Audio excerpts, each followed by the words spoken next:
you. Good afternoon. So I'm Steve Glassman. I'm from the Leatherman Spine Center in Louisville, and I'm really happy to have the opportunity to talk a little bit today about SRS Fellowship, about none of the things on my CV. Disclosures. I'd like to first thank Marinus for this incredible opportunity. A lot of these things that come along, these opportunities, you sort of know maybe they're coming. And I'm going to say when Marinus called, I totally didn't see this coming. And it was amazing and still feels amazing 8 months later. So I really thank you for that opportunity. To be able to give a lecture that has been given in the past by a lot of people who I see as friends and mentors feels like a really great honor. And last year, our Harrington Lecturer was Hannibal Bawachi, who, for those of you who know him, is a prince. I mean, he's figuratively a prince, but he's like literally a prince. And, so I heard this talk last year, and then when Marinus called, I thought, well, can I channel that vibe at all? I tried, but it didn't work so well for me.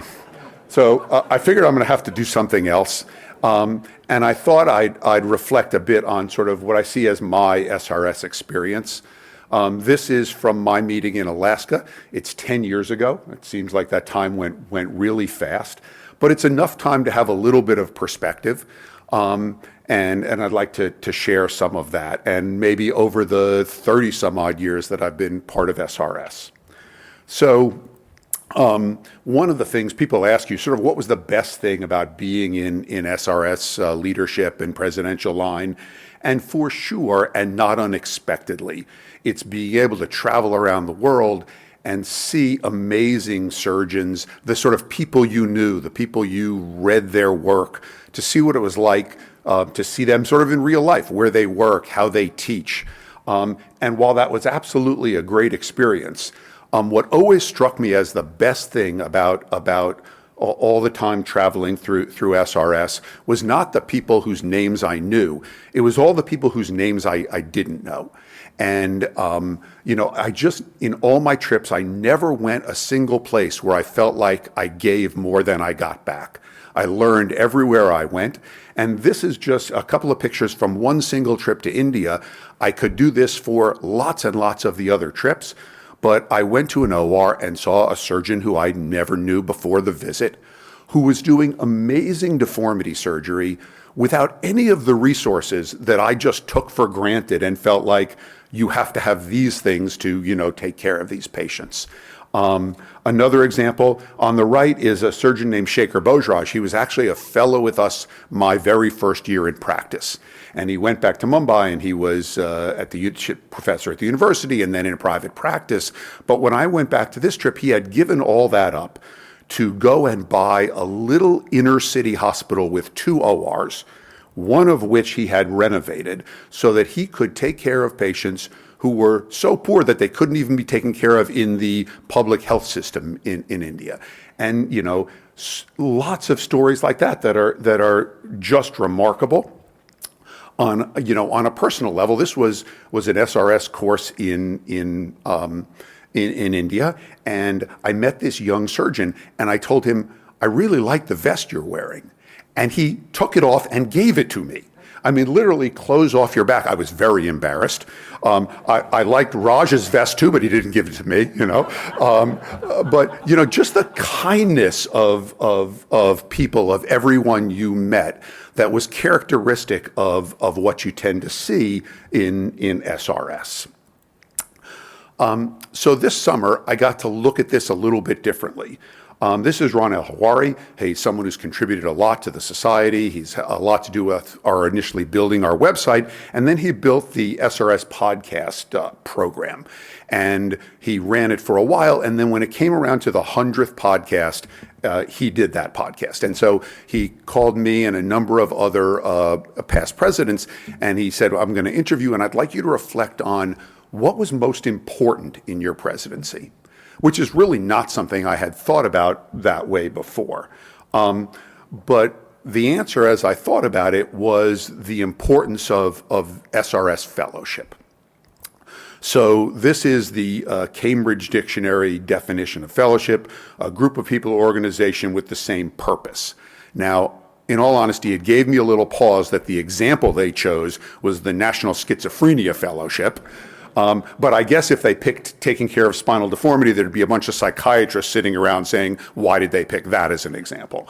I think that's really important to our society. This is the first fellowship class. 1966, all of one woman, almost everyone from the United States, a couple of OUS members. And now this is fast forward to 2012.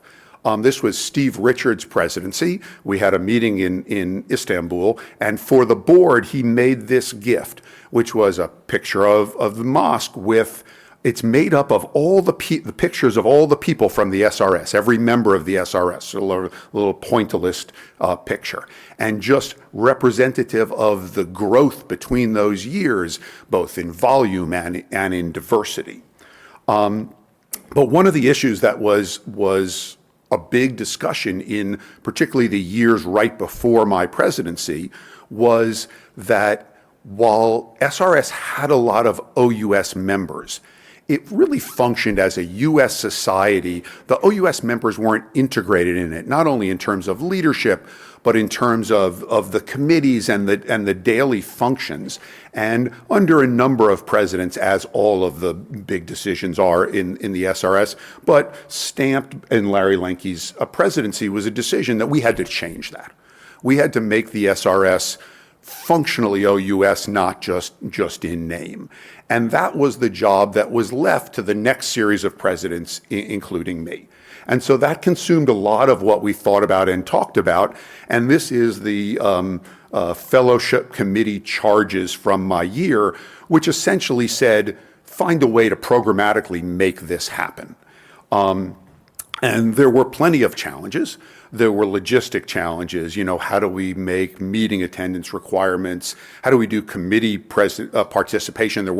Zoom wasn't a thing then, right? How do we do phone calls and people with different time zones? All these sort of, in a way, mundane things, language barriers, cost, but that yet were important. But that's not what most of the discussion is about. Almost all of the discussion was about the politics of the SRS fellowship requirements. Because historically, young surgeons want to be part of the SRS, and they work hard. We have all of us sitting here work hard to be part of the SRS. We did case lists, and we did, submitting abstracts until you got something in at the meetings and attending the meetings. And now we were talking about adding a group, a lot of whom were mid-level and more senior level surgeons. And how are we going to ask them to do what we had for a long time been able to ask brand new surgeons to do? And was that going to work? Was that going to get rejected? And there was a lot of discussion that really we should just lower the bar. And all of us probably belong to societies where you write a check and you get one letter and now you're part of that society. And that's never been SRS. It's always been skin in the game and real involvement from the members. And the decision was made, no, we can't really lower that bar. That's going to fundamentally change the way the society is. And now with 10 years looking back at it, I feel like we can say that was a really good decision. And it isn't only because a couple years later, Ken Chung was our first OUS president. Sorry, Ken. It's really because this year Marinus is our president, but he's not our OUS president. He's just our president. He just happens to be from Europe. And I think that's a pretty remarkable change. And I think that becoming normal says a lot about the decision that was made that this is how we should continue to approach our society. It's also important that it's now normal, because otherwise he might have made us all wear orange and ride bicycles around Barcelona, which would have been painful for everyone. So that is the first definition of fellowship. It's actually not what I want to talk about. What I want to talk about is the other definition of fellowship, which is the feeling that people who share something have among one another. And I think that that's something that is different for SRS than certainly any of the other societies that I've been involved with. I know that for many of us, maybe almost all of us, coming to SRS year over year is renewing friendships, and it's different for everybody. For some people, it's you get to be with people that you trained with that you don't get to see otherwise, or people that you were in fellowship with, or people that you're in study groups with. But I think for everyone, that's a big part of coming to SRS and SRS meetings and courses over time. And I think that's so critically important to what holds the society together. When I was a younger surgeon, I also saw that a lot of people, it was their families as well. They would come with their spouses, their significant others. And I always looked at that and said, that's so different than the other societies I'm part of. And that seems really wonderful to me. I mean, I was a young surgeon with kids at home. That wasn't realistic, and it wasn't mostly the younger surgeons, but that's gone on to be something that's been really important, that you have an SRS family. And I think that is also unique to SRS and something that's really wonderful about the society.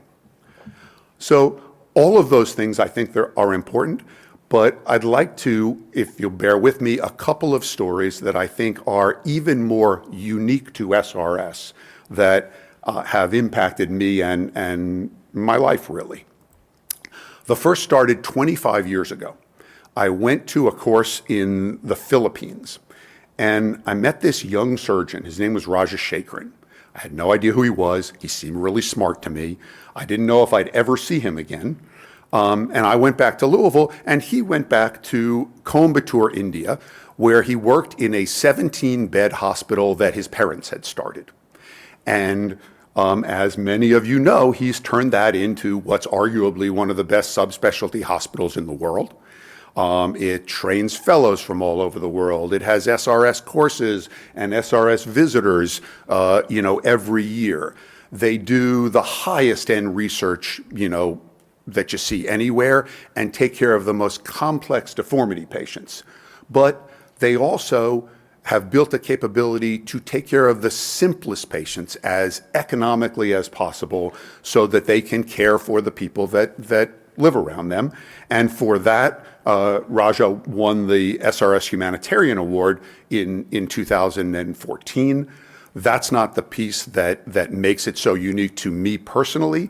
It's the fact that he brought us in like family, invited us to family activities and festivals, and both with my wife have gone multiple times, have learned the amazing things not only that he's done, but that his wife has done. And that to me is a really unique kind of SRS story of being able to engage with members in a way that's really impactful. I'd just like to tell you one more of those stories. So this is 2011, my first trip to China. I was asked to go to a COA and SRS course. I get to be there with a pretty remarkable family, faculty. You'll notice Steve Richards is really tall. I think that stands out. But the thing that stood out to me most from that trip was an email that I got when I arrived. It was from a resident at PUMCH. His name was Chen Yu. He told me, call me Max. He probably knew I wasn't going to be able to say anything in Chinese very well. And in this course, I was speaking at the SRS course, which is English. That was fine. My English is passable. But then I was giving a lecture into the general session, and that was in Chinese. This was before the days of simultaneous translation. And he said, I'm going to be your translator, which meant I said a sentence and then he said a sentence. And he wanted to know the talk. So he asked me to give it to him the day before. He practically memorized the talk. I think he knew it better than I did. But it was a remarkable experience and led to him then coming a couple of years later to Louisville. He spent time with us as a fellow in the OR, in the office, dragged to Louisville basketball games with me and my family. He's looking very intently. I don't know that it was that good an experience.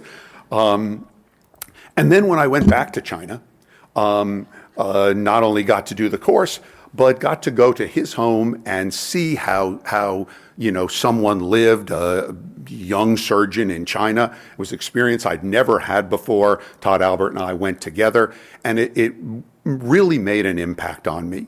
And I then got to see him grow up in the SRS, to become a member who's avidly interested, to be a White Cloud Award winner, to be an SRS traveling fellow, but most important to me personally, to get to be godparent to his child and see his child grow up, to get to give him his English name after my father. And that just is not an experience you see in most societies you belong to. So SRS is wonderful in a lot of ways. I think almost everybody believes it's the best academic spine society in the world, but I think it's really so much more, and I think it's so important that all of us take advantage of that. When I first started, every Thursday afternoon was the SRS tennis tournament and golf tournament. And you were like required to participate in this. And so it was a lot of bad golf and a lot of bad tennis. But it was a camaraderie. And, we've moved on past that. People want to use that time for education. But the spirit of that is still important to us. And we provide the opportunity in a lot of ways, fellowships where you can, travel and go visit different surgeons, things from the awards committee and scholarships committee. But I would encourage everyone to recognize that all of the people in this society are doing amazing things and are interested in having people learn what they're doing, come spend time with them. There's almost no one you would ask, could I come see what you do in your OR, who wouldn't say, yes, I'd love to have that. And that's today the way that we can continue the camaraderie that this society has always had over time, that's been such an important part of what's different with SRS than other things that you belong to, and to me is the essence of SRS fellowship. So I thank you all for listening.